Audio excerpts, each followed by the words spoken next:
Hello everyone, स्वागत है आप सभी लोगों का। और जैसा कि आप लोग जानते हैं कि GS3 रिसेंटली हुआ है। GS3 में इंटरनल सिक्योरिटी के ऊपर भी क्वेश्चन रहते हैं और इस बार भी क्वेश्चन जो है वो अप्रोक्सीमेटली 4 क्वेश्चन आएंगे। इन चारों क्वेश्चन को डिस्कस करेंगे और ये देखेंगे कि इसको लिखने की जो अप्रोच है वो क्या होनी चाहिए जी। ठीक है, तो ज़्यादा समय ना लेते हुए फर्स्ट क्वेश्चन डिस्कस करते हैं। इससे पहले हम लोग डिस्कस करें, हमारी जो मेंस की टेस्ट सीरीज है उसमें से भी 2 क्वेश्चन जो है वो आए हैं। ठीक है, इंटरनल सिक्योरिटी के केस में। तो अगर आप चाहें तो इसको देख सकते हैं कि हमने कुछ टाइम पहले जो है वो टेस्ट लिया था, तो उसमें जो क्वेश्चन थे वो भी इसमें देखे गए हैं। Terrorism is a global search. ठीक है, how had how has it manifest in India, elaborate and contemporary examples with the help of counter measures adopted by the state, explain. यानी कि टेररिज्म जो है वो इंडिया में कॉन्टिन्यूसली इंक्रीज हुआ था और गवर्नमेंट ने जो है वो उसके ऊपर स्टेप्स लिए थे। क्या स्टेप्स थे उनके बारे में डिस्कशन करनी है। ठीक है, तो सबसे पहली चीज जो आप लोग लिखोगे वो ये होगी कि टेररिज्म की डेफिनेशन क्या होती है। ठीक है, तो सबसे पहले क्या बना लेंगे हम लोग, एक ड्राफ्ट बना लेंगे। उस ड्राफ्ट में क्या डिस्कस करेंगे कि एक्चुअल में जो क्वेश्चन है वो हम किस लाइन में लिखेंगे। अगला हेडिंग क्या होगा, अगला हेडिंग ये रहने वाला है कि manifestation of terrorism in India.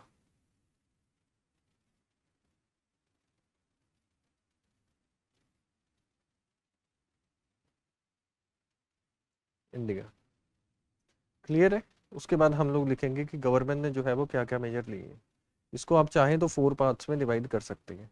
कितने पार्ट्स में डिवाइड करोगे, 4 पार्ट्स में। अब सबसे पहली चीज जो आप लिखोगे वो ये है कि एक होता है क्रॉस बॉर्डर टेररिज्म। कौन सा, क्रॉस बॉर्डर टेररिज्म। यानी कि जो बॉर्डर के आसपास जो दूसरी स्टेट्स हैं वहां से लोग आएंगे और वहां से आके लोग जो है वो भारत में इंस्टेबिलिटी क्रिएट करने की कोशिश करेंगे। इसमें जो मेजर प्रोसेस होती है वो होती है इन्फिल्ट्रेशन की। यानी कि इन्फिल्ट्रेशन के थ्रू जो है वो इंडिया में घुसा जाएगा और यहाँ पे जो है वो किलिंग की जाएगी। जैसे रिसेंटली अभी पहलगाम वाला एग्जाम्पल है जो कि जम्मू कश्मीर में हुआ, वो इसमें आप लोग लिख सकते हैं। नेक्स्ट जो है वो ये होता है किसी रिलीजियस आइडियोलॉजी, उसके ऊपर बेस्ड। यानी कि किसी रिलीजियस आइडियोलॉजी पे जो है वो इस पे इन्फ्लुएंस हो गई और उन्हीं चीज़ों के चलते जो है वो टेररिज्म इंक्रीज होता चला जा रहा है, तो इसको वो बोलेंगे। एग्जाम्पल की अगर बात करें तो ISIS जो है वो एक स्पेसिफिकली आइडियोलॉजी है जो कि रिलीजन के ऊपर बेस्ड है और उस केस में जो टेररिज्म फैलाया जा रहा है वो उसको इस सेक्शन में डाला जाएगा। उसके बाद नेक्स्ट जो होता है उसको बोलते हैं left wing extremism. Left wing extremism basically means कि आपकी जो विचारधारा है वो गवर्नमेंट के खिलाफ चलती है। जो भी व्यक्ति पावर में आ जाता है आप उसके खिलाफ जो है वो चीज़ें करना शुरू कर देते हो। तो और सरकार की जो पॉलिसीज हैं उससे आप एक्सेप्ट नहीं करते और उससे आपके जो थॉट्स हैं वो अलग जाते हैं।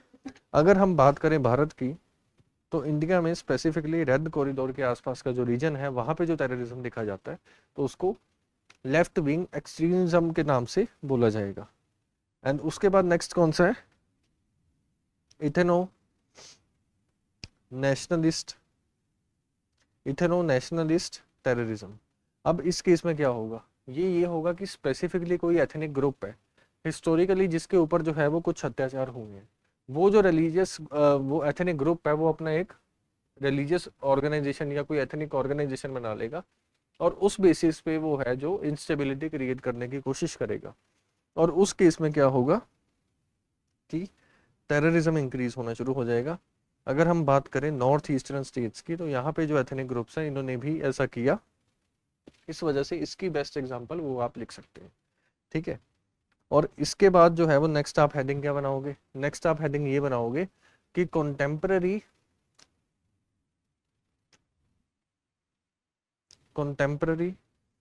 काउंटर मेजर्स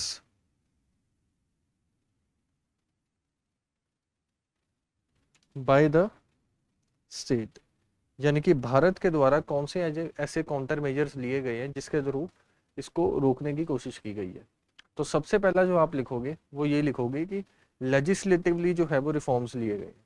लेजिस्लेटिव में अगर बात करें तो सबसे पहला जो रिफॉर्म लिया गया है वो है UAPA, यानी कि unlawful activities prevention act, UAPA, इसके तहत अगर कोई व्यक्ति अरेस्ट हो जाता है टेरर एक्टिविटीज के चलते, तो वो जो है वो अपील दलील नहीं कर सकता। दूसरा जो लॉ बनाया गया था वो NIA, यानी कि NIA, अगर आप एंटी सोशल पॉलिसीज जो है वो अपना रहे हो या फिर ऐसा कुछ करते हो जिससे इंडिया में इंस्टेबिलिटी क्रिएट की जा सकती है, उस केस में UAPA या NIA जो है वो इसका केस आपके ऊपर लग जाएगा। क्लियर है?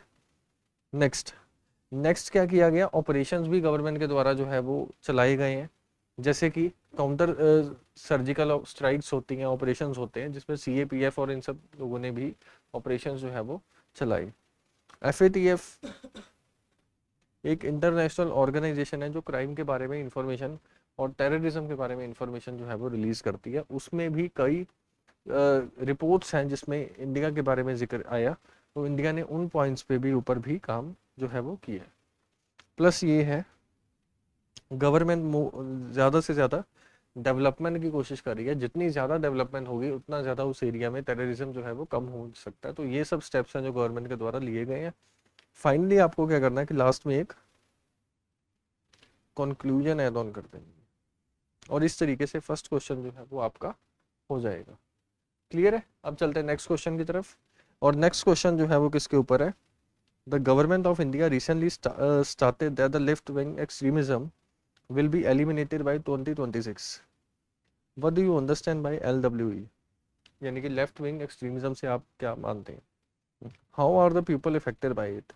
What measures have been taken by the government to eliminate this thing? ठीक है, सबसे पहले क्या लिखो, लेफ्ट विंग एक्सट्रीमिज्म की डेफिनेशन लिखो। तो पहला जो हमारा रहने वाला है क्वेश्चन का सेक्शन, उसको बोलेंगे इंट्रो। इसमें क्या लिखोगे आप कि लेफ्ट विंग एक्सट्रीमिज्म जो है वो क्या होता है। ठीक है, नक्सलाइट माओइस्ट मूवमेंट है बंगाल में, जो है एक एरिया जिसको बोलते हैं नक्सलबारी, 1967 के आसपास वहाँ से जो है वो इसकी इमरजेंस होनी शुरू होती है। लैंड रिफॉर्म के चलते कई लोगों को इसका फ़ायदा मिलता है, लेकिन कई लोगों को इसका फ़ायदा जो है वो नहीं मिल पाता। अब जिनको फ़ायदा नहीं मिलता वो जो है वो क्या करने लगते हैं, इंस्टेबिलिटी क्रिएट करने की कोशिश करते हैं, और ग्रेजुअली क्या होता है कि अदर एरियाज़ में भी ये फैलना शुरू हो जाता है। इनिशिएट जो है वो बंगाल में हुआ, किसके चलते हुआ, लैंड रिफॉर्म के चलते हुआ, और ग्रेजुअली जो है वो छत्तीसगढ़, झारखंड, मध्य प्रदेश, उड़ीसा, बिहार, इन सब एरिया में ये फैलना शुरू हो जाता है, और इस एरिया को ही रेड कॉरिडोर के नाम से जाना जाने लगा। तो इंट्रो जो है वो आप इसमें ये लिख सकते हैं।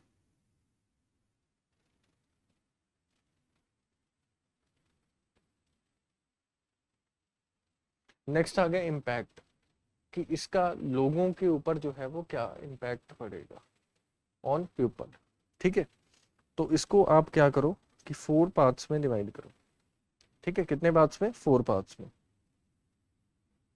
सबसे पहले क्या होगा, लॉस ऑफ लाइफ, कि लाइफ जो है वो लोगों की सिक्योर नहीं होगी।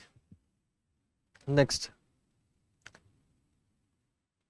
डेवलपमेंट, जो है डेवलपमेंट की जो प्रोसेस है वो और ज़्यादा स्लो डाउन हो जाएगी, जिसके चलते उस एरिया में डेवलपमेंट जो है वो नहीं आ पाएगी।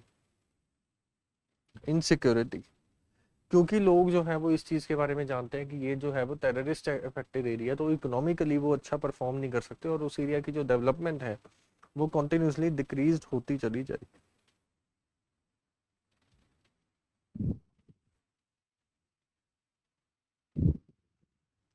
लास्ट क्या है, मार्जिनलाइज्ड कम्युनिटीज, यानी कि अगर मान लो टेररिज्म किसी एरिया में फैला, तो वहाँ पे कुछ स्पेसिफिक कम्युनिटीज होंगी जिनको सबसे ज़्यादा इम्पैक्ट जो है वो इसका देखने को मिलेगा, और उस कम्युनिटीज की जो मार्जिनलाइजेशन की प्रोसेस है वो होनी स्टार्ट हो जाती है।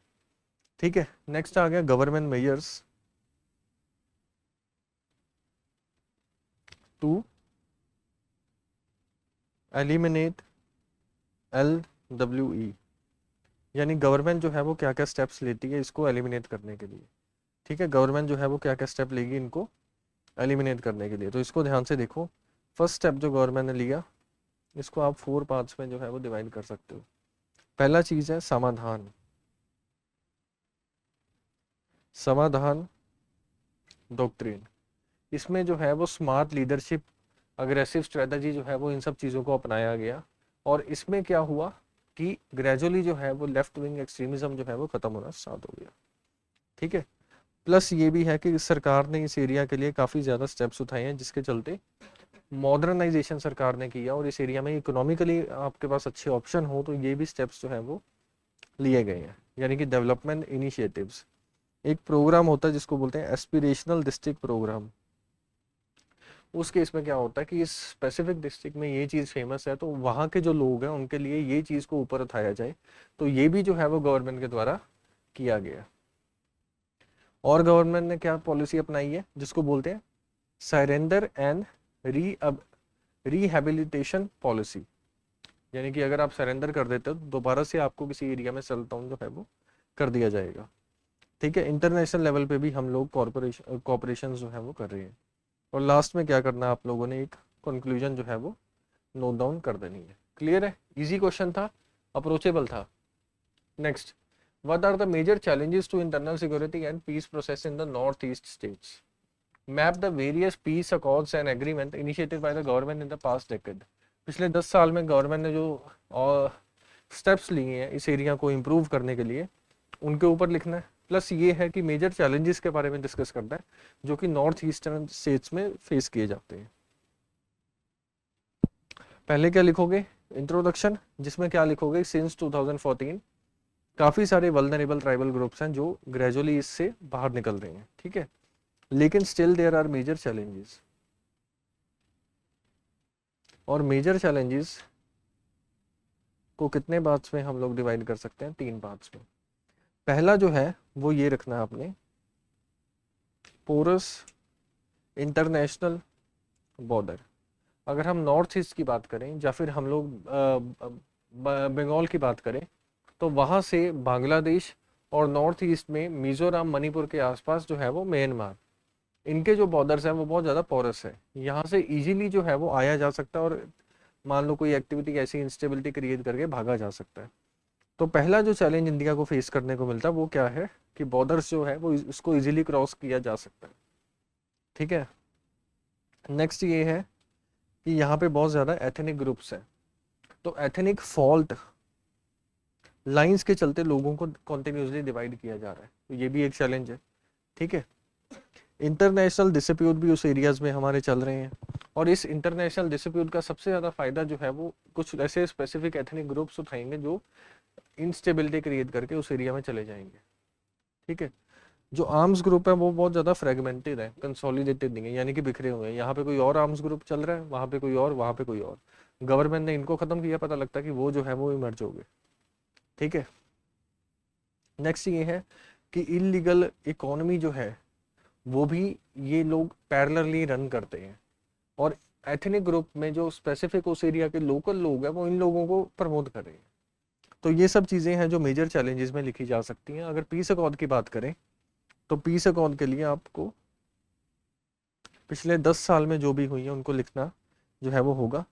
सबसे पहले नागालैंड के बारे में अगर डिस्कस करें, ठीक है, तो Naga framework agreement with NSCN, ये जो हुआ था, जिस इस एग्रीमेंट के तहत पीस अकॉर्ड जो है वो साइन की गई थी। नेक्स्ट त्रिपुरा में हुआ था NLFT पीस एग्रीमेंट। असम में बोडोस के साथ भी ये एग्रीमेंट हुआ है। ठीक है, मीजो पीस अकॉर्ड भी जो है वो साइन की गई है गवर्नमेंट के द्वारा। तो ये सब स्टेप्स हैं जो सरकार के द्वारा लिए गए हैं, किस चीज़ के लिए, इन एक्टिविटीज़ को रोकने के लिए, और इसी चीज़ों को आपने यहाँ पे लिखना है। नेक्स्ट आ गया, why is maritime security vital to protect India sea trade. Maritime जो सिक्योरिटी है वो ज़रूरी क्यों है इंडिया का व्यापार जो है वो उसको बढ़ाए रखने के लिए। Discuss maritime and the coastal security challenges and the way forward. क्या चैलेंजेस हैं जिनको इंडिया फेस करता है और क्या उसका वे फॉरवर्ड होना चाहिए, उसको डिस्कस करो। ठीक है, देखो सबसे पहले जो है वो मैरीटाइम सिक्योरिटी के बारे में डिस्कस करोगे आप, और आप इसको कहाँ लिखोगे, इंट्रो में। ठीक है, सबसे पहले इसमें क्या लिखोगे कि सेंट्रल जो है प्रॉब्लम है किसमें, इंडियन सिस्टम है कि 90% ऑफ द इंडियन जो ट्रेड होता है वो शिप्स के थ्रू होता है और वो मैरीटाइम रूट के थ्रू ही जाता है। 70% ऑफ द वैल्यू कैरी की जाती है जो ग्लोबल लेवल पे, वो किसके द्वारा की जाती है, सी के द्वारा की जाती है। ठीक है, इंडिया की कोस्ट लाइन जो है वो अप्रोक्सीमेटली 7500 किलोमीटर की है। तो इस वजह से दूसरी चीज़ हमारे लिए जो इम्पोर्टेंट हो जाती है कि मैरीटाइम सिक्योरिटी इम्पोर्टेंट है हमारे लिए। ठीक है,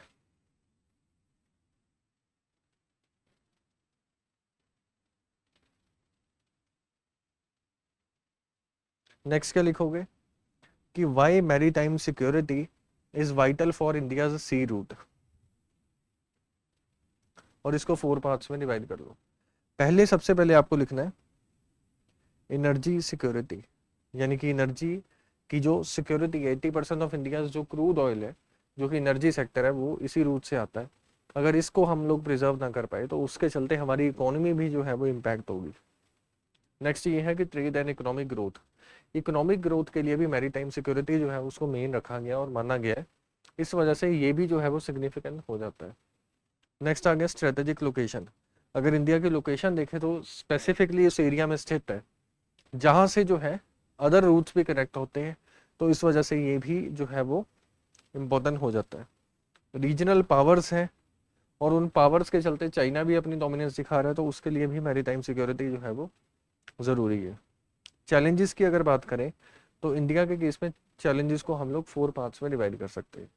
सबसे पहला ये चैलेंज है कि पायरेसी एंड आर्म्ड रॉबरी, ये चैलेंज जो है वो ज़्यादा देखा जाता है, और स्पेसिफिकली सोमालिया जैसे देश के आसपास से अगर कोई शिप गुजरता है तो उस एरिया पे प्रॉब्लम क्या आती है कि उस एरिया से जो है इजीली आर्म्ड फोर्सेस को यूज़ करके जो है वो गलत चीज़ उठाई जाती है। नेक्स्ट आ गया मैरीटाइम टेररिज्म। रिसेंटली कुछ ईयर्स में इसमें भी ग्रोथ जो है वो देखने को हमें मिली है। ठीक है, और उसके बाद है smuggling and trafficking. Smuggling and trafficking में भी इंक्रीज जो है वो देखने को मिला है, तो ये भी एक चैलेंज है जो इंडिया जो है वो फेस कर रहा है।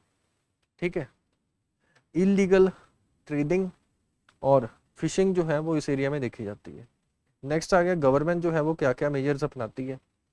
कोस्टल सिक्योरिटी को सरकार ने over a period of time जो है वो इंक्रीज की है। ठीक है, सागर कवच, ऑपरेशन सागर, ऐसी सब चीज़ें भी जो है वो सरकार के द्वारा लाई गई हैं। इंस्टीट्यूशन फ्रेमवर्क जो है वो और ज़्यादा सिंप्लीफाई किया गया ताकि लोगों को जो है वो लॉस ना हो मैरीटाइम सिक्योरिटी के चैलेंज के चलते। ठीक है, टेक्निकली भी कुछ एडवांस टेक्नोलॉजी को यूज़ किया जाता है ताकि हम लोग उस एरिया में अपनी सर्वेलेंस जो है वो रख पाएँ। और लास्ट में आप लोग क्या करोगे, एक कंक्लूजन लिख दोगे, और इस तरीके से क्वेश्चन भी जो है वो क्या हो जाएगा, एंड हो जाएगा। उम्मीद करते हैं इंटरनल सिक्योरिटी की जो क्लास है या जो डिस्कशन है वो आपको क्लियर होगा। ठीक है, थैंक यू। डियर स्टूडेंट्स, हमारे चैनल को लाइक शेयर सब्सक्राइब करें और अपनी तैयारी को और बेहतर बनाएं।